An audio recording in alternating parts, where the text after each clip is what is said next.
Hey y'all, welcome to another video from WreckingOwl.com. Today I'm going to show you how I use my aider to climb up higher in the tree when I'm hunting. I would have shown you how to make this aider on a previous post, so I'll link to it in the description if you haven't done that yet. I also have a video on how to tie a water knot, which is used to make this aider. But all you need to do is take the looped end and attach it to your foot. I do this so it's always attached to my foot rather than the actual climbing stick, and then I can use it kind of at my discretion. So depending on where I want to be on the tree, that's when I decide, if I want to use an aider or not.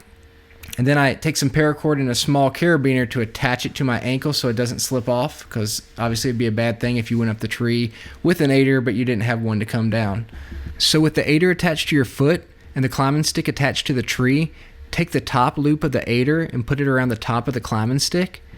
Then take your lineman's belt and extend it all the way out so you can wrap it around the tree and attach it to your harness.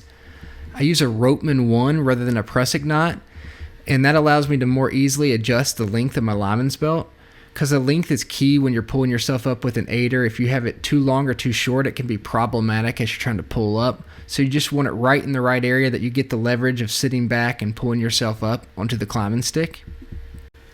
So foot position is key when you're using the aider. So after you slide it around the top, what you want to do is take your toe and drive it into the tree. And what this does is it prevents your foot from kind of shaking around when you go to step up, so you have a real firm step to step up onto the climbing stick. You do the same thing when you're coming down. Just, be sure that you drive your toe in before you put your weight, and then you'll have a nice steady step coming down. So typically I don't use an aider on every step going up the tree. I have before and it worked great, but if I'm using it on a small number of steps, I'm using it on the steps closest to the ground. I just think it's easier and safer. The major benefit here is getting higher in a tree without having to carry extra steps. So I hope y'all found this informative, and if you did, let me know in the comments. Thanks.